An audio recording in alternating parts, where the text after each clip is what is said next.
And to follow the pathway through, patients coming into this pathway have been tested in a range of locations. It may be a drive-through point, it may be a GP clinic, it may be at a hospital. But ultimately their positive test result is notified to the department, and then the department provide Eastern Health with a list daily of all active cases and highlighting new cases that have been detected in the past 24 hours. At the hospital, we then have a huddle with each of those participating community health services every day, and we allocate those cases out to those services based on postcode.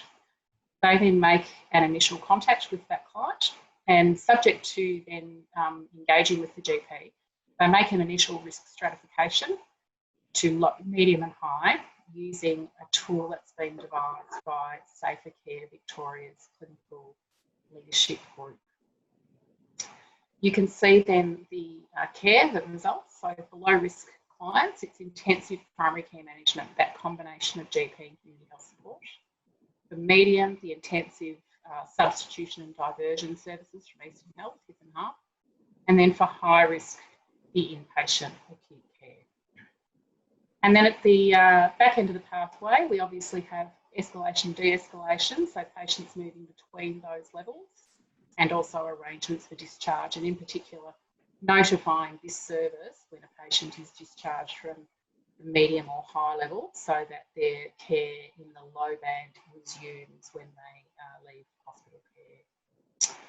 I know that some of the subsequent speakers will speak quite a lot to some of the observations we've made around patients moving through this pathway over the last few weeks. We've been active with this since the 2nd of September. And one in particular that I will just share at this point is that we're seeing a lot of patients move immediately from low to high. They don't seem to often move to medium and then to high. They change quite quickly. And that really underlines the importance of the regular checks on these patients. Thanks, Nika. So just to wrap up from my perspective of an overview, we are currently working with the department to refine the data, both the data we're receiving from them, as well as the data that we're returning to them. But we're really pleased to report and really excited to say that this has just been a fantastic piece of work so far. All of our partners have been just wonderful collaborators on this. We're through these daily huddles, we're sharing not only processes, but stories and encouragement and advice with each other. And everyone has a piece of the puzzle that they bring together in this jigsaw. We've also had really positive engagement of GPs so far in providing the telehealth medical checks, which our GPLO Penny will talk about shortly. So we really thank you for being part of this initiative that's really showing the enormous value of care in the community for patients in this situation in particular. Some of our directions in the next little while are just around moving our data system, which is currently a little bit manual, into a more automated fashion, and in connection with that, you may start to receive some surveys, which once again Penny may talk to shortly, and we ask you just to participate in those. That would be great. And we're also moving through a process in understanding the relationship of this initiative to two others, one that's already in place, which is the South East Aged Care Cluster Response and also Outbreak Management Teams, and one that just commenced on Friday, which we're still working through to understand, which is around high-risk accommodation response that looks at different settings to aged care and SRS. I think that's all I've got. Thank you, Narelle and Nifa. So happy to move to the next presenter. Thank you very much, Anne. That's great. Nifa, if we could move to the next slide. And Anne has been diligently leading the partners through this process. So we are all very grateful for Anne's input, and it's a great use of the healthcare collaborative to be able to do that. I'd like to introduce Dr. Penny Gaskell, who's GPLO and Clinical Director for Ambulatory Care at Eastern Health. Penny, you're probably very well known to many people who are attending this evening, and Penny's going to take you through the health pathways and the GP role. Please feel free to keep putting questions in the chat box. Some of them are really important questions. Thank you, Margaret. We might get to those questions towards the end if that's okay, but do please keep putting them in. Thanks, Penny. Nifa, can you... Thanks, everyone. If my audio, I know that Anne had a couple of issues with the audio. So please just inbox and I'll check that. So let me know if you can hear. I'm not sure what that slide is. It's different from the ones that I have, but that's okay. Yeah, I've slipped that one in for you. That's just highlighting we're talking about low risk. And no problem. No problem. Okay. So I just, firstly, I wanted to thank and acknowledge all of you. I don't know whether we've got a mix of GPs or who else on the line, but just to acknowledge the amazing work everybody's doing in primary care. It's incredibly difficult times, and you're all doing an extraordinary job. With this project, I keep using the analogy, we're flying the plane while building it, and that literally is what we're doing.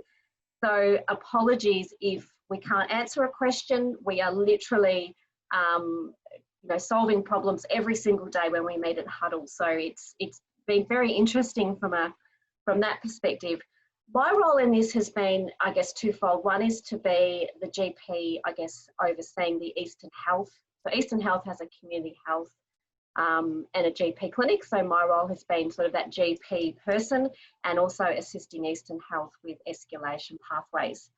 So I'm going to talk about mainly the low risk, but I guess I wanted to emphasise the value of the data. So we get this data every day of positive cases in the Eastern region, and it's extremely valuable. Today I can tell you we've got 27 active cases in the Eastern region, which is fantastic. It's lower than a lot of the others. And of those, we can see who's in hospital, who's in inpatient, who's in hospital in the home. So we can actually understand where people are, which has actually been one of the gaps that we've had. Also positively, we've only had one new case in the last 3 days. So I think, when we see the data every day for the whole of Melbourne, it's useful, but when we actually can understand our local population, I think that's, to me, one of the big wins that we've got. I know Andrea is going to talk specifically about patient stories, but most of the patients we're seeing are young people, and most of them are assessed as low risk. So just to go through the low risk, they are assessed at the community health level.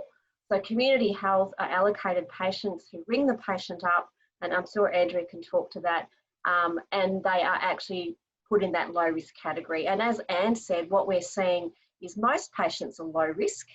Those that are high risk tend to already be those ones in hospital and perhaps are diagnosed in hospital.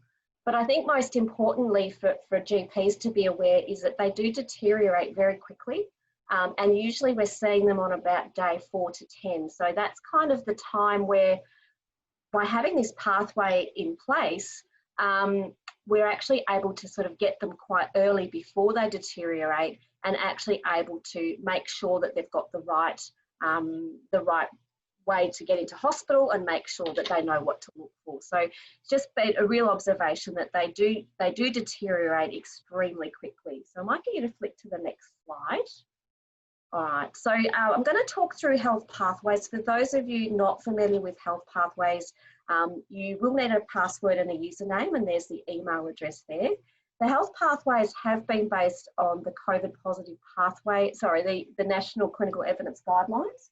And for any of you that have not had the chance to read, I don't know if you can see this, the COVID Victorian General Practitioner Model of Care. It's a document that was released in April, and it's great for all GPs to be able to have a look at that one. So the next slide, please, Lisa, thank you. So just to flag with you, the process has been that any patient who's tested positive, as I said, they're contacted by the community health. The community health provider will get the GP details, so that patients who they identify as their regular GP or clinic, they will get consent to contact that GP.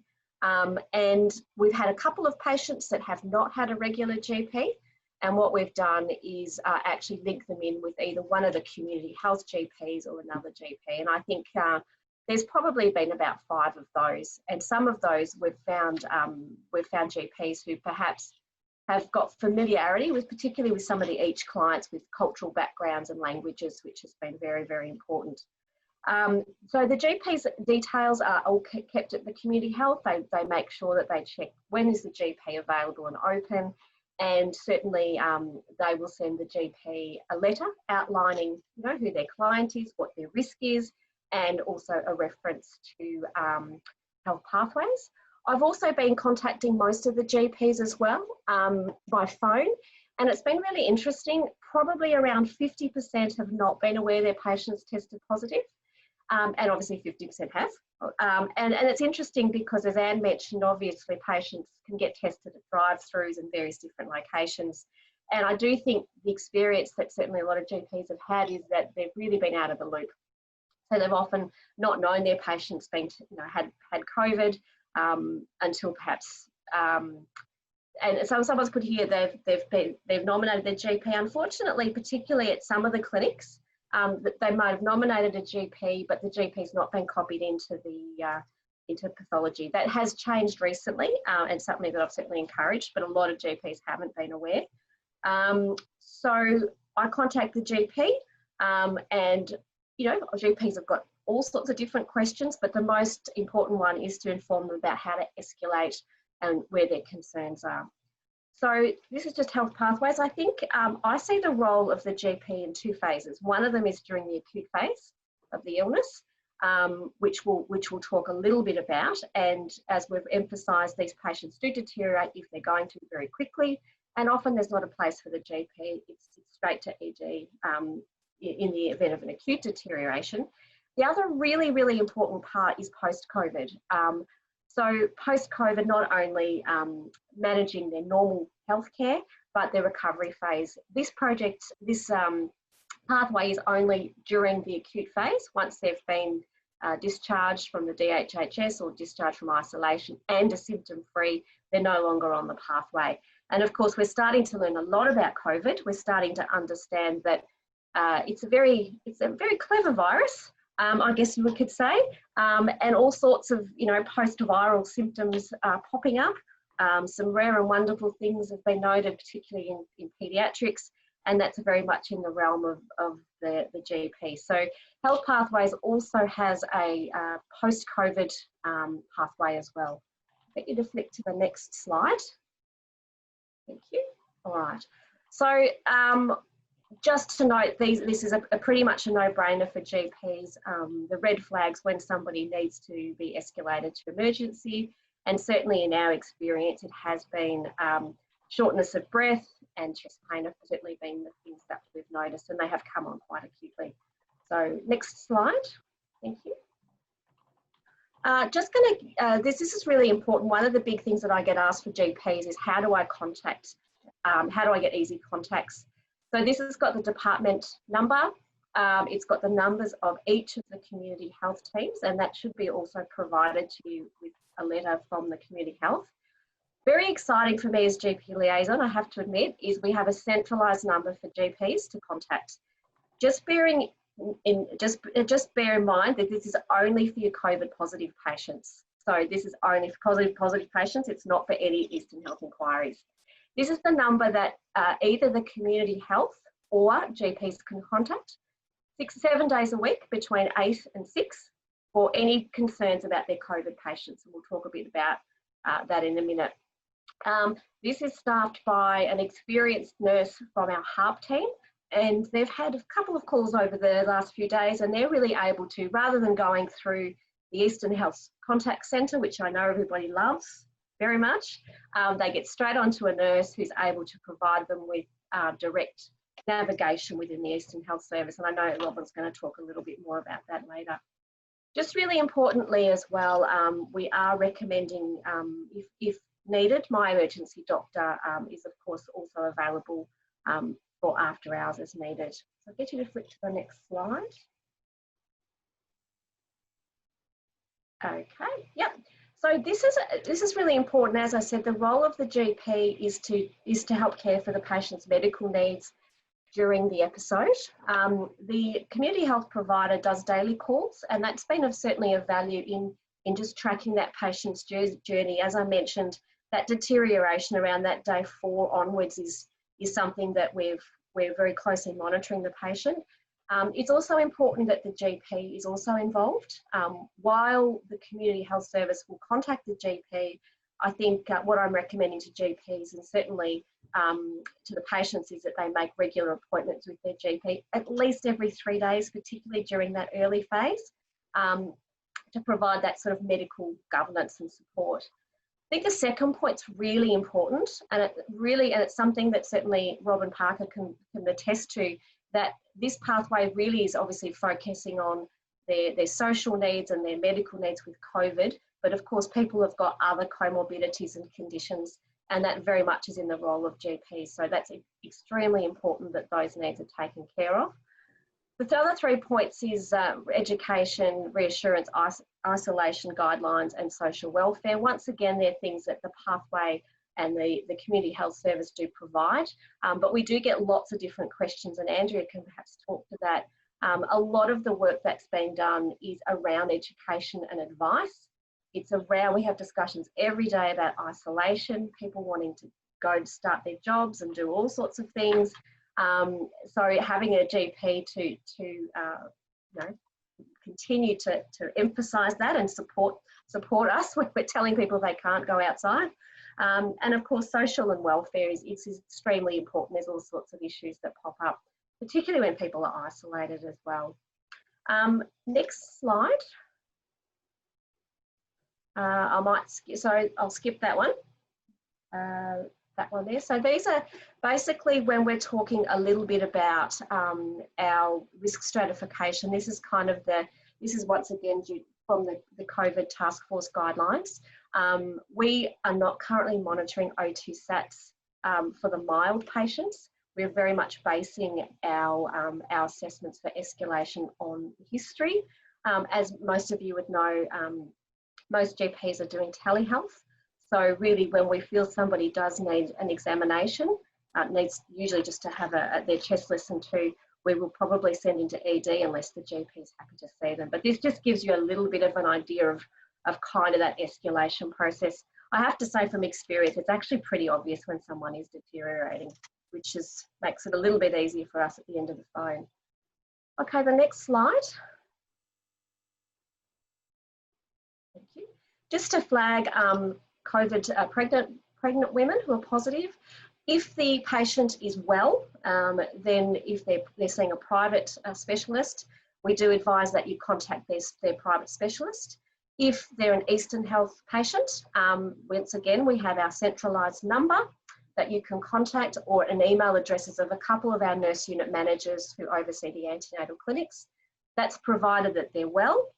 For anybody, any pregnant woman who for whatever reason deteriorates, we would obviously refer to the emergency department or contact the obstetric registrar via that wonderful centralised phone number.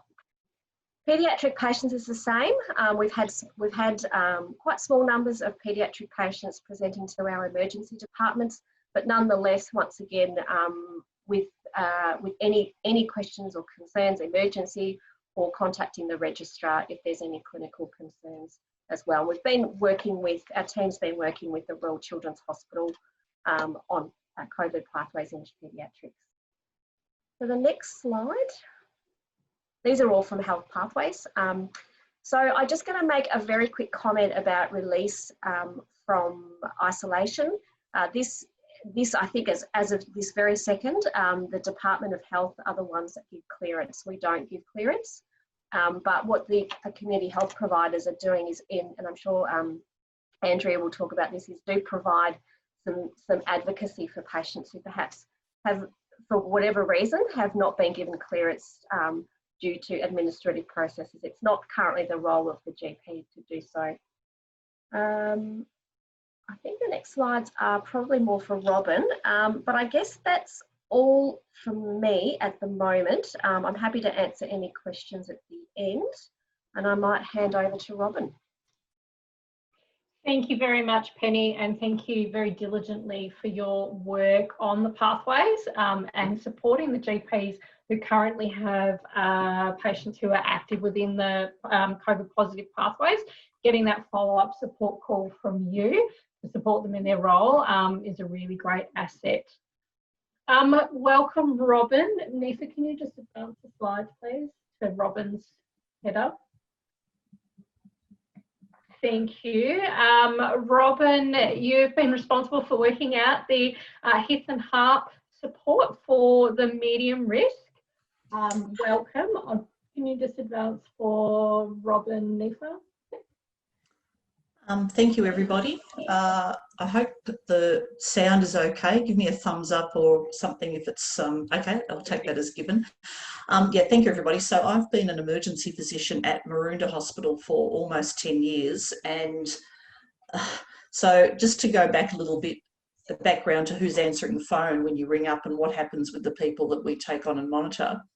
So since the start of this pandemic, I feel like I've been living a Charlie Kaufman dystopian film since about February, where it just keeps going on and changing forms. So in February, March, I was full-time in emergency, and then in April, I've come across to hospital in the home, and now I'm full-time there for the last month. So I guess I've seen this evolve from small numbers coming to emergency where there were more suspected COVID than actual COVID, and then about a half-half. And in fact, then some of the patients that I saw myself in emergency and I worried about because they had comorbidities and they were older, it was really nice to see them come out the other side and be discharged to hospital in the home. So early on in the piece, HITH developed a model of care for remote patient monitoring. And it was as if all of the HITH networks realised that this was something that we should be doing all at once, because there was a lot of chatter, and we had some group webinars like this of our own with different health services, including Royal Melbourne, some of the bigger hospitals that had better IT setups and were more into everyone who came in with a test that was positive, downloaded something on their smartphone and sent their SATs in. We took a bit more of a measured approach and thought, if we're going to take people who are positive, we want to monitor them conventionally with phone calls. So HITH have had about 40 COVID positive patients to date that we've been doing twice daily phone calls on. And the questions that we ask are very much similar to what you've seen on the slides. We have a script where we go through symptoms every day.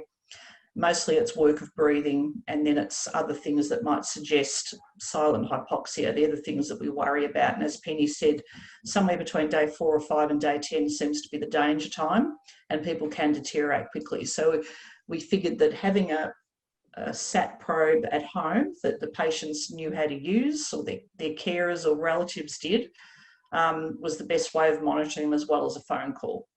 I can't underestimate or overestimate rather the importance of those phone calls just for the psychological well-being of even the well patients, though. And I think that's where, as we let them go back to the GPs, that's where you're invaluable. And as Penny said, none of us really know how long people have on and off worsening shortness of breath and myalgias weeks later, when it's not really COVID, it's probably becoming some sort of post-viral thing. None of us know. I speak to the ID physicians regularly. Nobody knows. We're all finding our way. One thing I just want to, while I think of it, the reason that the chest pain as a red alert, if you get someone with chest pain or worse, shortness of breathing, what we do find is this is a bit of a thrombotic virus as well. So we have had one young well patient that we were monitoring with COVID. She was our first patient, in fact, and she did have a lot of anxiety.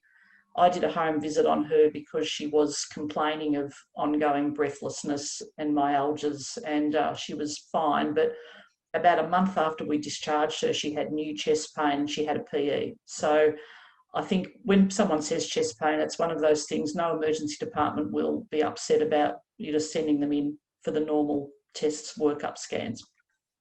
When you ring up that central number, we had a lot of discussions, Penny and myself and the other people from HITH and HARP, about whether we put the pregnant patients and the paediatrics on it. So I will say, for simplicity, that central number applies to them. But if you're doing shared care, I'd suggest if you could ring the obstetrics team or the paediatrics team, they'd love to hear from you, and that's where you'll end up being diverted to anyway.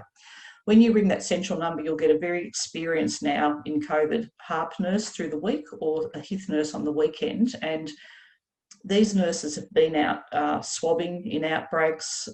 They're very used to PPE and swabbing, and a lot of them have looked after COVID positive patients. So they've got some personal experience to add, as well as the script. I might have the next slide, please, if that's okay. Thank you. So Penny's just, so ideally, the people with very mild illness, if you don't have any concerns about your patients, can remain, and I'd suggest daily telehealth just to go through and check in on them and everybody's happy.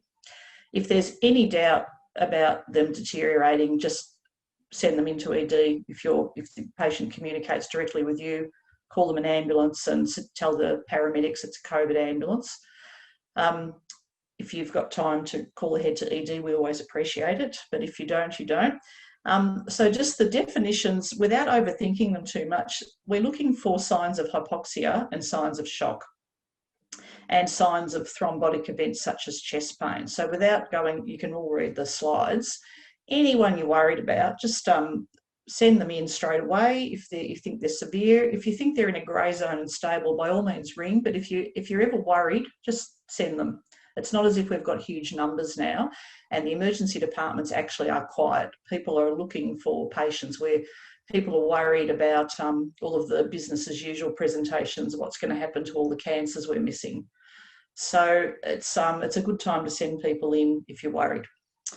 Might have the next slide, please. I think everyone can read those.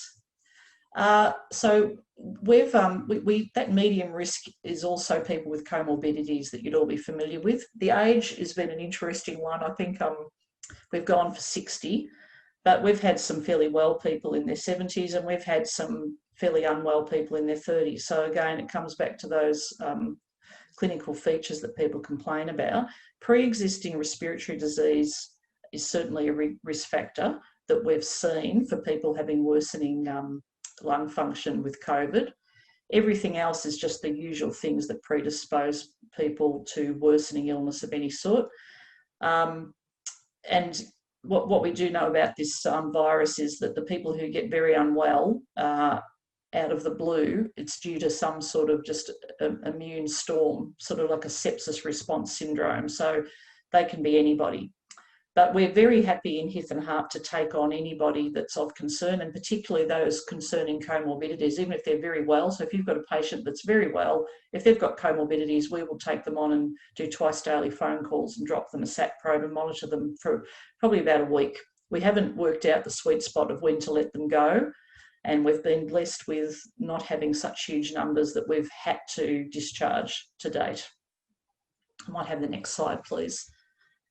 Okay, so I'm very happy also to answer questions. If in doubt, refer and use the number. I think we've had just a few phone calls so far, and this thing's not going away anytime soon. So just keep the calls coming and we'll all get more experienced. Thank you. Thank you very much, Robin. I do see that Wendy's got a hand up, but we might wait to the end to ask questions if that's okay. Our next presentation is by each, and Debbie, you've asked Andrea to provide that presentation this evening on the role of the community health centres in this. Thanks, Andrea. Thanks, Narelle. We've been asked to just present a couple of case studies from since we've started this program and service. So the first one I want to talk about is a young 32-year-old single mum who was from Sudan. She had limited English. She's able to talk English, but unable to read and write English. She lived with her brother and her 3 children. Her brother was positive, so then her and her kids were close contacts. So they all got swabbed at each screening clinic, and the 3 kids came back positive. Her test was negative at the time, but then she developed symptoms 2 days after her negative test as well. So we got a referral late on a Friday afternoon and did a new assessment on the Saturday morning, and there was a few things that were identified as risks. So one of the children had some symptoms, which we organised a GP assessment, telehealth assessment for. They were quite mild, but she was only 2, so we felt that it was important she had a medical assessment. The 2 other kids were asymptomatic. Mum was developing symptoms. They were all in isolation. Their only sort of supports were mum and sister, who live in a different house, but were also quarantined as close contacts. So they had no access to supplies. They were in need of nappies, they needed wipes, they needed food. and they also had financial problems. So we were able to engage with the Partners in Wellbeing program, which is run to look after people's psychosocial supports and link in with mental health services as needed. We were able to get shopping supplies delivered to their door that day, and then ongoing supports through the journey where the Partners in Wellbeing were able to link through to Croydon Citizens Advice Bureau and get volunteers through Shopping Angels to go and collect the supplies that were donated and then deliver them to the door as they were needed. Mum was unwell with symptoms, but because she was also in isolation, we were not wanting her to leave home to get tested again, and her first test was negative. So we organised a swab to her door, so that each screening clinic went out on the Monday and went to her door and swabbed, and of course that came back positive. And then she was quite unwell for a few days, so we monitored her each day, testing her symptoms and talking her through the education and the red flags. So I think it's, you know, we've found that it's really important to educate the patients of what to look out for and what to do when. So, you know, you talk about those red flags and you say, don't hesitate to ring 000 if that's what happens, because, you know, we're only available in certain times. We try and provide them with after hours contact numbers as well. But really it's the education of escalation of care that we're doing. We're also touching in and making sure that they're isolating and not leaving the home. They understand the rules. They understand how to try and prevent spread within the house if there are people in the house who are negative. So it's just that continued education all the way through. And what we find is towards the end of their journey is that they have a lot of questions around when do they get clearance and how does that happen and how long before I can go out. The situation with this client was she doesn't read or write English. There was some errors in the DHHS data where they had the wrong address, so the ADF were going to the wrong address and checking that she was home. But also the DHHS was sending her text messages for symptom checkers to give her clearance after 10 days after her swab, but she couldn't read it and she couldn't respond, and there was like a disjoin with the communication there. So we were able to liaise with the DHHS and have that phone contact. It delayed her clearance, but in the end she got that clearance. And yeah, the Partners in Wellbeing team stayed in close contact with that family for 3 weeks. So even after clearance, and made sure they had all the supports and that they needed during that time. So that's one case study that I wanted to talk about. The other one is a very different story. So it's a 45-year-old nurse who was working in an aged care facility with COVID positive clients. He was referred to us very late on a Friday again. It tends to happen on a Friday, late afternoon. And we were able to assess her on Saturday morning and do the triage with her. She was no comorbidities, no past history, no medications, was only 2 days post-swab, but was probably 5 or 6 days post-symptom onset. So we were, part of that assessment is really working out where they are in the period of the COVID journey. She was quite wheezy on the phone. It was obvious that you could hear it. She didn't have a history of asthma. She said that her daughter had said that she felt that she was wheezy as well. She was coughing, she had chest pain when she breathed in, so there was chest pain to the right side of her chest and her back at the same time on inspiration, and she was febrile. So she is a single mum as well and had a 16 and 17-year-old teenage children at home with her who were in quarantine as close contacts, and she was a bit reluctant to leave them, and their father had lots of comorbidities and wanting to stay away because he was high risk. But she agreed to an assessment by a GP, so I immediately rang one of our EACH GPs who was covering the service for the weekend, who did a telehealth assessment with her, and we organised a non-urgent ambulance into Box Hill Hospital. The GP was able to ring the admitting officer at ED and let them know that she was coming and a bit of a history, and she arrived and was admitted for 4 days. So she had quite a lot of fevers over those 4 days, and a bit of intervention managing her respiratory symptoms, but she had a 16, 17-year-old at home who needed supports as well. So we were able to check in on them and continue care. Even though she was in hospital, we were still keeping in contact with her, making sure the kids were okay at home as well. And they were well looked after by friends and family close by, who was delivering food and meals, and then able to support the sort of when they needed to get tested and swabbed. Thankfully, they were negative. So yeah, that was just the second case study I wanted to present. Thank you. Thanks very much, Andrea. That really highlights the value of, I guess it's almost case management support that is provided by the service to allow people to make the right decision for their own health and also their family's health. And also get the support that they need and to be able to safely isolate. I know we've all heard a lot of stories on the news about people perhaps potentially not doing the right thing, and often it's motivated out of need and not being able to access those services they need. We can open up to questions now, and I know that we had a question from Wendy Hannah. Nifa, am I able to unmute Wendy? Are you able to do that? I believe she's already unmuted. There we are. Yep, sorry, that was actually a mistake. So You've got the floor. Have you got a question, Wendy? No, thank you. I did have a question early on from Margaret, and I think that was for Penny. Penny, how many patients have you had go through the pathway thus far, and how many GPs are currently involved? Oh, I don't know that I could give you the exact numbers. I thought last week it was around 50. Deb might be able to tell me. I thought it was Andrea, Deb, it might have been around 50. The number of GPs, and I think Anne's made a point. Yeah, thank you, Anne.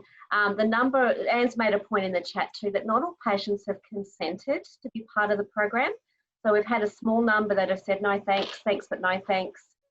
We've had a couple that have not consented for their GP to be contacted. So I couldn't tell you the number of GPs, probably around the sort of low 30s, bearing in mind that we've got a small cluster with the same GP. So I think it's just important to, it is very patient-centred. It's, you know, we can make all the recommendations in the world, but it is up to patient choice. Thank you. And Penny, I was going to ask you another question because I know that it comes up, is that patients are on the pathway once you maybe notify the GP, if they weren't aware already, they're probably going to be on the pathway for probably another 10, 11 days until they get to day 14. And those daily contacts or second daily contacts, depending on what the GP assesses as being appropriate, they may fall on the weekend, but it's not for a long period of time. So no, so the contacts from the GP I think does vary. I think certainly the community health services do daily contacts. The co-health model I thought for low risk was every third day, but I think it does very much depend on where the patient's at. So certainly at least several times a week. Yeah, I think it's at least every second day post day 5 is what's recommended in the pathway. But it is only for a short period of time, and often you might find, like Andrea's scenario, is that you'll have multiple patients within the one household is often what can happen. Are there any other questions that anyone would like to ask? You can either raise your hand, which you can do through the participants. If you find yourself, you can raise your hand, or you can pop a question in the chat box.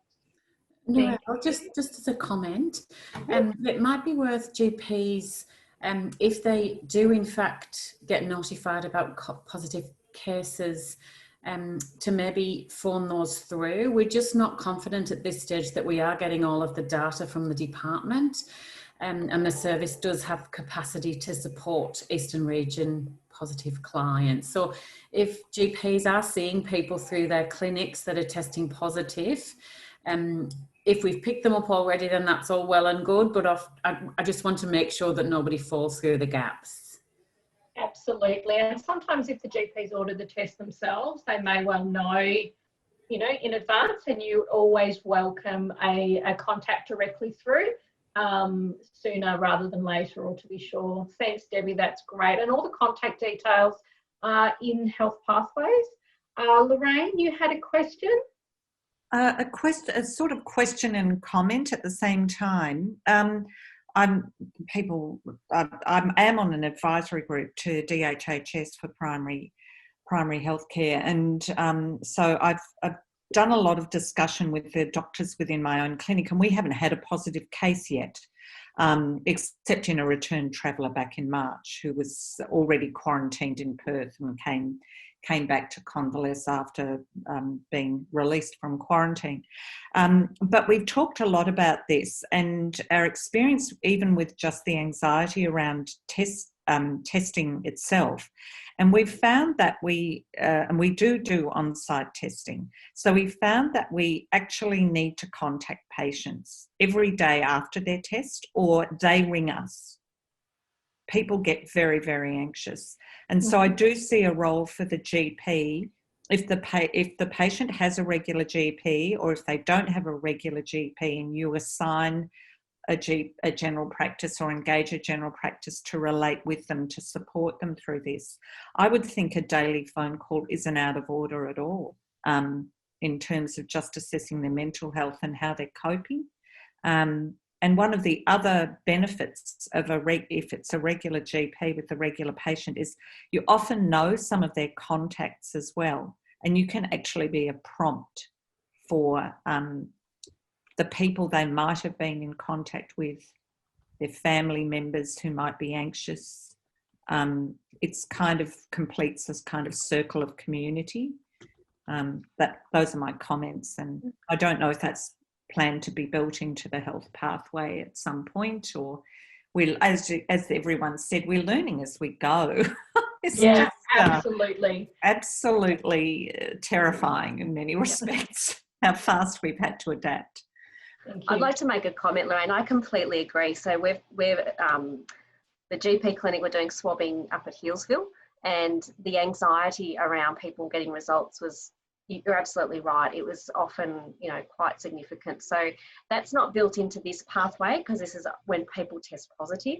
But I do agree, I think there's a gap in that, you know, after you've been tested, you know, been swabbed and waiting that result. And of course, at one point it was up to 10 days for a swab result. It was quite anxiety provoking. So I do agree 100%. That's not what we can build into this particular pathway.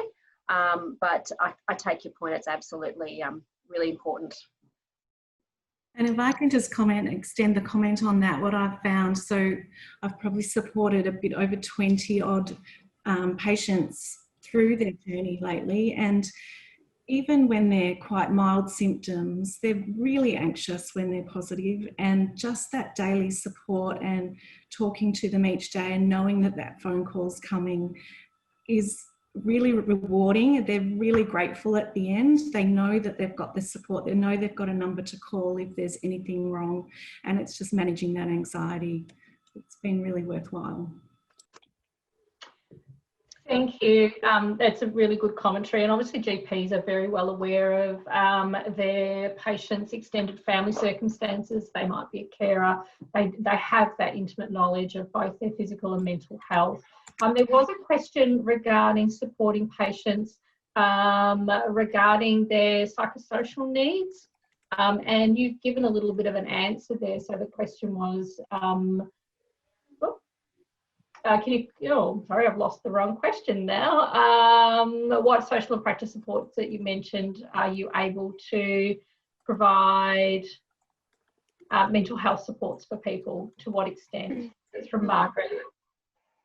Yeah, so look, it's I guess the key answer is that there isn't a specific additional service that's connected to this particular pathway, but certainly our community health services have great knowledge of local services that have been able to help and to do so responsibly.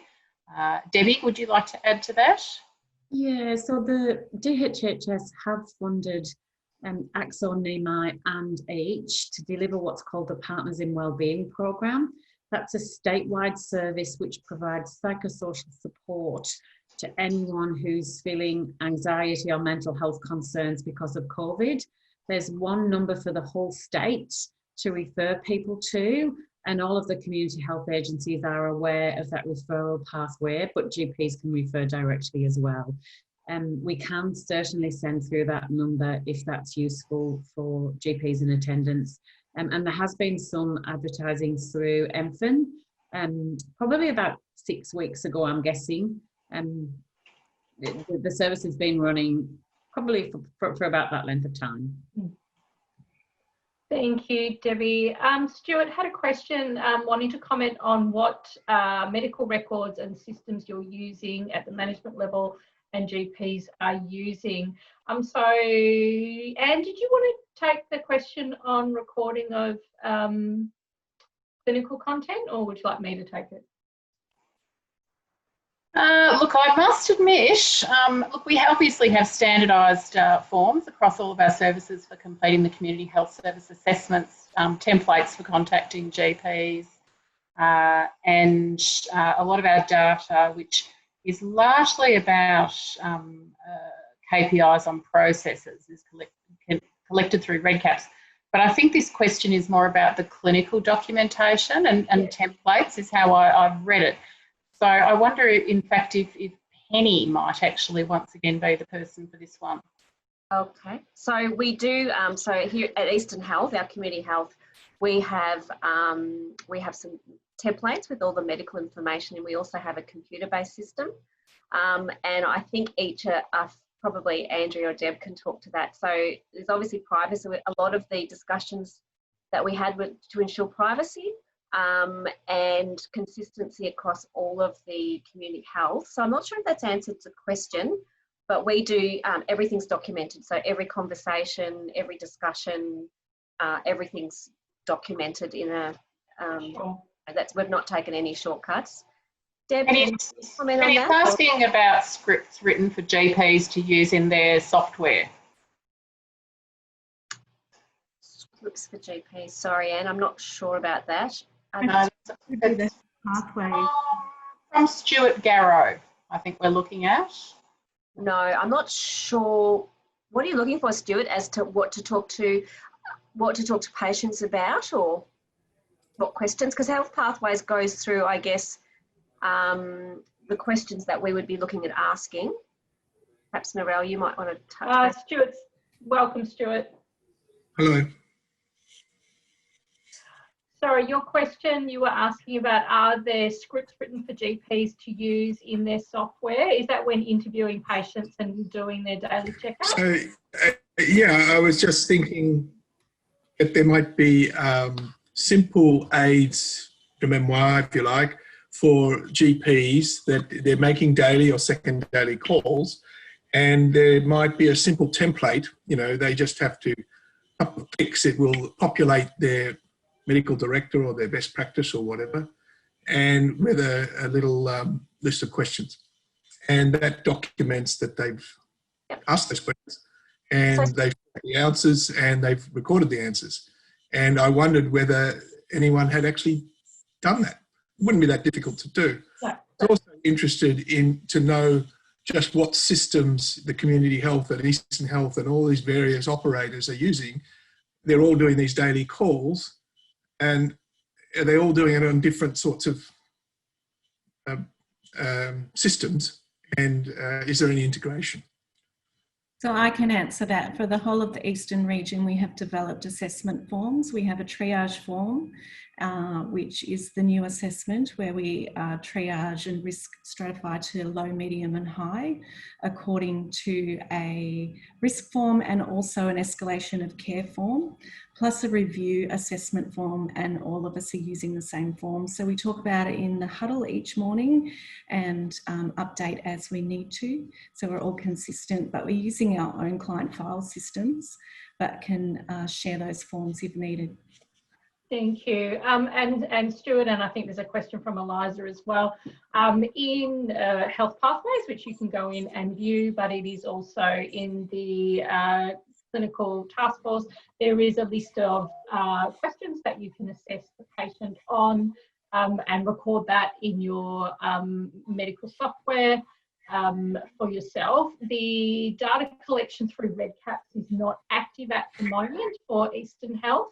And we hope that will be coming online soon, and that will be a quick way of also just reporting back to all the other partners in the pathway, particularly Eastern Health, that the patient is tracking okay, or that if there are any questions of concern.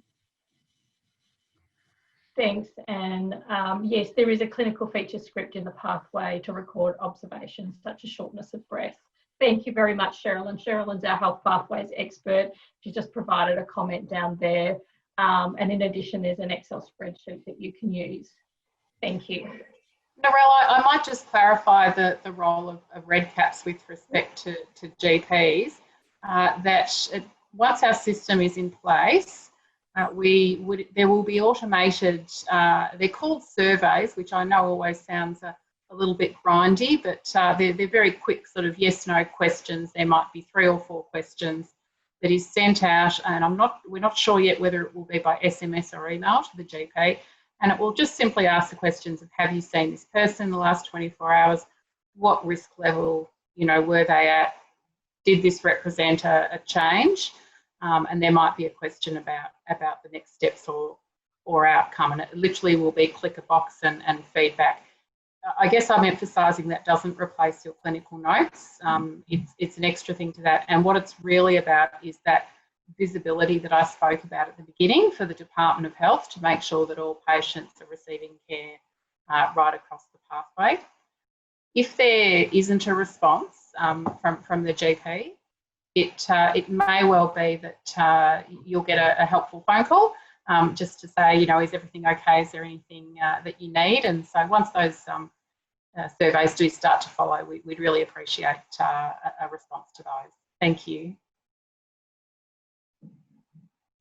Thank you. There's some information in the chat there about partners in wellbeing. Our GPs may be interested to know also that Head to Help, which was announced by the Commonwealth Government, launched today. There is some information that is currently going out to GP practices and pharmacies and all our other health partners on that initiative, which is about supporting people who have perhaps never presented to a health service. A lot of people will have heard Ruth Vine talking about that in the media over the weekend. So we'll certainly be able to send some information out about that. Do we have any other last minute questions? We did try and make this a short and sharp. Can I answer something from the Q&A that I'm Yeah, sure. seeing? I've just clicked on thank you. Yes. I've been asked about PPE. PPE for COVID positive or COVID suspected is N95 masks all around, some sort of eye cover, goggles, face shield can be reusable, not the mask obviously, and then a gown and gloves. It seems to have changed a lot, but that's what we're up to at the moment. Double gloves are out. They're considered more hazardous when you change between them. I personally, when I'm doing a home visit, I wear a hair cover, I wear scrubs, and I take them off in my car if I've had to, and bag them and take them home and put them on the hot wash. There's no evidence for that. That's just psychological. Everyone in the emergency department does it, and none of them have got COVID yet. So I think the secret is meticulous doffing, and having a spotter is a good thing. Also, just to quickly, on the psychological wellbeing, which we've all alluded to, people who are under hospital in the home, we always involve heart for the psychosocial support, and often there's a social worker, and even just things like the addressing the financial stuff. Do people need JobKeeper, the certificates for off work clearance? I'm even doing a certificate for a Year-12 student who's been supporting all of her family while they've all had COVID from the Burmese community. So all of that stuff we try and address while they're inpatients under HIF, but we can't do as good a job as you can longer term. So it's very important. Thank you, Robin. If there are no further questions, there was one question in the Q&A box, which was about the COVID app. I'm not sure that anyone here has much information about how successful or not successful identification through the COVID app is. And yes, you do keep your medical notes in your standard medical software as you would. There's very little about the pathway that isn't, I guess, good GP practice and what you would be doing if there wasn't a pathway. Debbie, you had a question? Oh, it was really just a comment, really, and it's just around, we've seen some patients that don't actually have Medicare cards, that have got some immigration issues, that don't have tax file numbers. And for this particular program, we are able to support those individuals. So if you come across patients in the community that don't, in fact, have MBS or have got complex issues such as immigration challenges, and we're more than happy to see them as well. So I think it's just important that that's known. Thanks, Debbie. Yeah, go ahead. So just another bit of information that came up in our huddle this morning that's worth sharing is that we did have a case, and we may have future cases where a patient didn't actually have a GP, an existing GP, and a local GP was identified who was happy to see COVID patients, etc. But there was a concern around whether they could commence their therapeutic relationship with a telehealth consult. And I think we're all aware of the changes that have occurred over recent times and moving into the future around MBS billing for telehealth. And just to emphasise that in the current arrangements for COVID, certainly a first consultation can be done by telehealth. So if anyone's concerned about that doesn't need to hold us back. Thank you, Anne, and that ties in nicely with calling for expressions of interest. We are currently at the moment not predicting that we will need hundreds of GPs volunteering to see patients because our numbers are low, but I suppose no one here would never say never around what we might experience further down the track, or that we might have a local outbreak of some sort. So we are looking for any GPs who are interested in caring for low-risk COVID-positive patients who don't have a regular GP, or perhaps where their regular GP may be back at home in Horsham and not overly familiar with the local service system. So you can contact EMPHN to provide your expression of interest. So I'll skip a little bit fast there. You can send that to Alicia Jackson at emphn.org.au, but equally any of our, your regular practice support contact would be fine. We'll make sure we're all in the same team. I just wanted to let you know that there are some up and coming events for Melbourne PHN. Penny, you'll be very interested in this one because you'll be there. We're doing topical issues in pain management with the presenter, Dr. Fergal Armstrong. That's on Wednesday, the 16th, so this week, if you would like to register for that. And also for GPs who may also cover the Austin Hospital or primarily cover the Austin Hospital catchment, there is another COVID positive webinar happening over that side of town.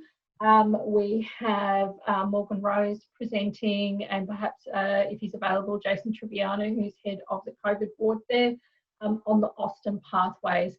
The role of the GP in the Austin pathways is very similar, but they do have some different processes using the COVID Monitor app, which is a really interesting app that they have managed, I think, over 600 patients with now. So if you were able to join us for another hour and a half on the 17th of September, you would be more than welcome. To register, you do need to go to the Northwest Melbourne PHN website. We've worked on this webinar together, so rather than holding two, we just hold one central one. So please do register. You can find it either through the EMPHN COVID news or go directly to the Northwest Melbourne PHN website to register for that. Just before we finish up, are there any further questions? Thank you very much. I'd really like to thank all our presenters tonight, Anne and Penny and Robin and Debbie and Andrea, and also to our admin Nifa, who's managed the slideshow. I hope you all have a really great evening, and we look forward to seeing you at our next event. Oh, Debbie, you've got something else? No, you're waving. All right. Thank you very much, everyone. Bye.